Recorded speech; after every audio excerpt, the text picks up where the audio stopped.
मैं आपको बताऊं, जो पार्टी 1% वोट लेके उसकी क्या चर्चा करनी। और ये भारतीय जनता पार्टी को ये डिसीजन बड़ी पहले कर देना चाहिए था। इनके कारण हमारे नुकसान हुआ है और जल्दी हमने इनको दूर कर दिया और इसी वजह से हमारी तीसरी बार सरकार बनेगी। इसी ढंग से हरियाणा में भी ये सभी दल इकट्ठे होंगे भारतीय जनता पार्टी के खिलाफ, और हुए भी हैं। परंतु तीसरी बार फिर भारतीय जनता पार्टी की सरकार हरियाणा में बनेगी। पंजाब केसरी में आप सबका स्वागत है। मैं हूं चंद्रशेखर धरनी। तरुण भंडारी हरियाणा के सीएम के पब्लिसिटी एडवाइजर हमारे साथ मौजूद है, बातचीत करेंगे। भंडारी जी, स्वागत है पंजाब केसरी में। धन्यवाद। भंडारी जी, जिस प्रकार से मिशन 2024 लोकसभा में 5 कांग्रेस, 5 पे बीजेपी, और अब विधानसभा 2024 अमित शाह जी 29 जून को आ रहे हैं, केंद्रीय गृह मंत्री हैं, तो बीजेपी की तैयारियों को लेकर काफी युद्ध स्तर पर कार्य चल रहे हैं। बिल्कुल, क्योंकि भारतीय जनता पार्टी चुनाव के वक्त ही चुनाव की तैयारी नहीं करती। जब हमारी सरकार बनती है उससे अगले दिन से ही हम जनता के हितों के कार्य करने शुरू कर देते हैं। तो हमें लगातार हम 5 साल चुनावों की तैयारी करते हैं, जो कि हम जनता के लिए काम करते हैं। और उसी कड़ी को आगे बढ़ाते हुए हमारे जो गृह मंत्री हैं श्री अमित शाह जी हमारे कार्यकर्ताओं को रोड मैप और दिशा निर्देश देने आ रहे हैं। और निश्चित तौर पे तीसरी बार हरियाणा में भारतीय जनता पार्टी का परचम लहराएगा। जिस प्रकार से 2019 में देखा गया था, विधानसभा चुनावों में 25-30% नए चेहरे नजर आए थे, तो क्या इस बार भी कुछ नए चेहरों को जगह मिलेगी? ऐसा कांग्रेस पार्टी में मैं आपको एक चीज बताता हूं, मैं आज आपको 110 नाम लिख के दे देता हूं, 90 टिकट उसी में से आएंगे। वहां जो विधानसभा क्षेत्र है वो लोगों में बांट दिए गए हैं, जैसे पट्टे पे जमीन नहीं दे देती सरकार, वैसे दी गई है।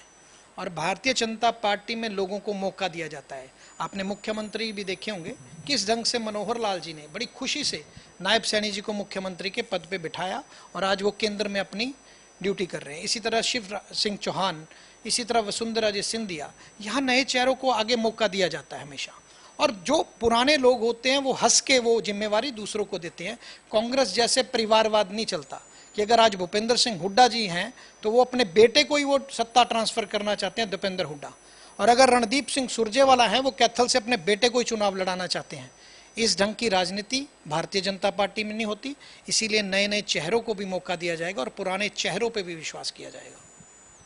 9.5 साल खट्टर साहब चीफ मिनिस्टर रहे, उन्होंने कभी भी राजनीतिक रूप से अपने किसी विरोधी के खिलाफ, मतलब जिसको कहा जाए एक मर्यादा का पालन आवश्यक किया। लेकिन अब जो जिस प्रकार से नायब सिंह सैनी जी की अभी 3-4 दिन पहले प्रेस कॉन्फ्रेंस हुई, उसमें रणदीप सुरजेवाला को 50-55 मिनट की प्रेस कॉन्फ्रेंस में कई बार व्यक्तिगत 5 नंबरों को का जो मामला कोर्ट का आया था उसको लेकर बातचीत की गई।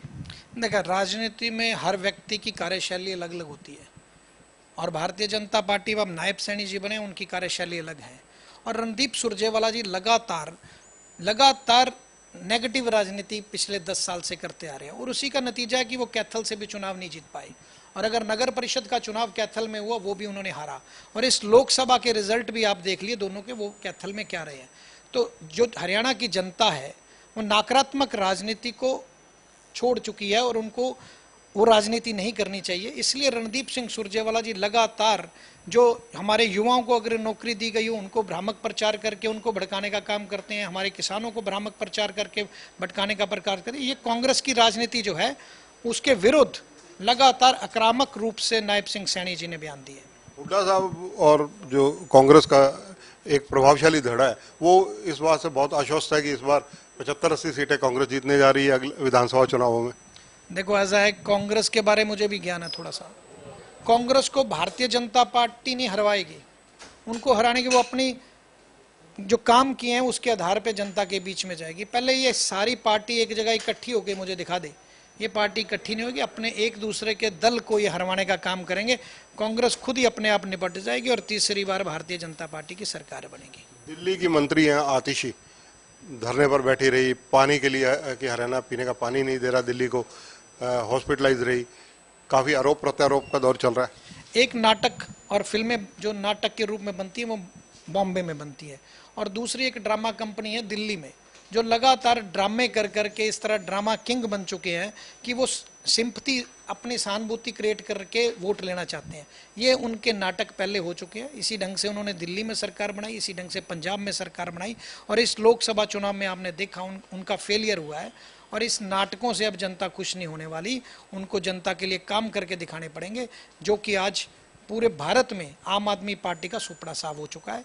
इसी कारण हुआ है कि ये नाटक ज़्यादा करते हैं, काम कम करते हैं।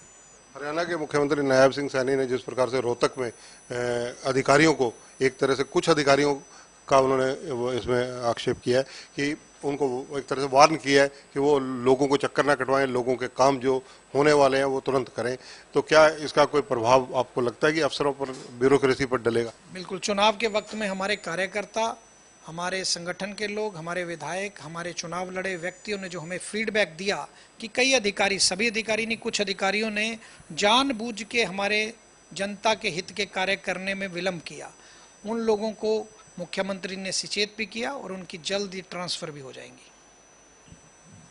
ऐसे प्रमुख 3 मुद्दे कौन से रहने वाले हैं जिनको लेकर 2024 में बीजेपी चुनाव मैदान में उतरेगी? विकास के मुद्दे पे हम जाएंगे, बाकी तो हमारा केंद्रीय नेतृत्व फैसला करता है किन मुद्दों पे हमने चुनाव लड़ना है, पर विकास का एक बहुत बड़ा मुद्दा है जो हमने करके दिखाया है। और अगर कंपैरिजन करोगे 10 साल के कार्यकाल कांग्रेस का और 10 साल के भारतीय जनता पार्टी का, तो आज अगर आप नौकरियों की बात करो तो नौकरियां जितनी पूरे हरियाणा में, पूरे आज तक की जितनी नौकरियां थी 10 साल में भारतीय जनता पार्टी ने 1.25 लाख के करीब नौकरियां युवाओं को देने का काम किया। अगर किसानों की बात करोगे 14 फसलों पे एमएसपी आज हरियाणा की सरकारी दे रही है, पंजाब में वो नौकरियां नहीं। अगर बिजली की बात करोगे, जिसके कारण आज गर्मियों में लगातार एजिटेशन होते थे, सड़कें रोकी जाती थी, आज लगभग 90%, 95% गाँव में हमने 24 घंटे बिजली देने का कार्य किया है। अगर सड़कों की बात करेंगे, आप किसी भी कंपैरिजन में आ जाएं, कांग्रेस पार्टी हमारे बराबर कहीं भी नहीं खड़ी होती। इन्हीं मुद्दों के आधार पर हम अगला चुनाव लड़ेंगे। जेजेपी ने भी आज टिप्पणी की कि भविष्य में कभी भी कोई भी चुनाव मिलकर बीजेपी से लड़ने की वो सोच भी नहीं सकते और बीजेपी के साथ कभी अलायंस भी नहीं कर सकते। भविष्य में मैं आपको बताऊं, जो पार्टी 1% वोट लेके उसकी क्या चर्चा करनी, और वो तो कई बार हमारी मिन्नतें करते रहे कि हमें रख लो, और ये भारतीय जनता पार्टी को ये डिसीजन बड़ी पहले कर देना चाहिए था।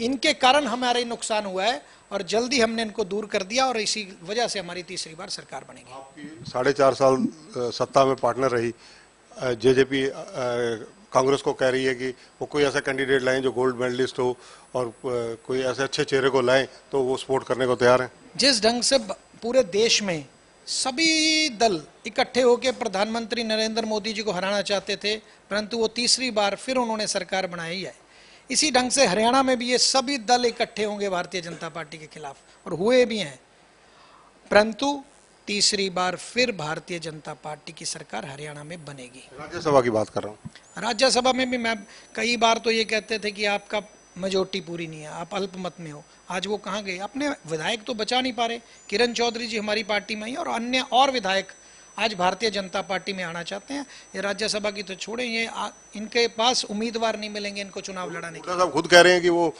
जो है कांग्रेस के पास पूर्ण बहुमत नहीं है राज्यसभा के लिए, इसलिए दूसरे 12-13 विधायक इकट्ठे हो जाए और कैंडिडेट एक दूसरे से मदद मांग रहे हैं ना। मैंने तो पहले कहा ये सारे लोग भी इकट्ठे हो जाए तभी भारतीय जनता पार्टी का राज्यसभा भी जीतेगा और हमारी सरकार भी तीसरी बार बनेगी। धन्यवाद तरुण भंडारी जी।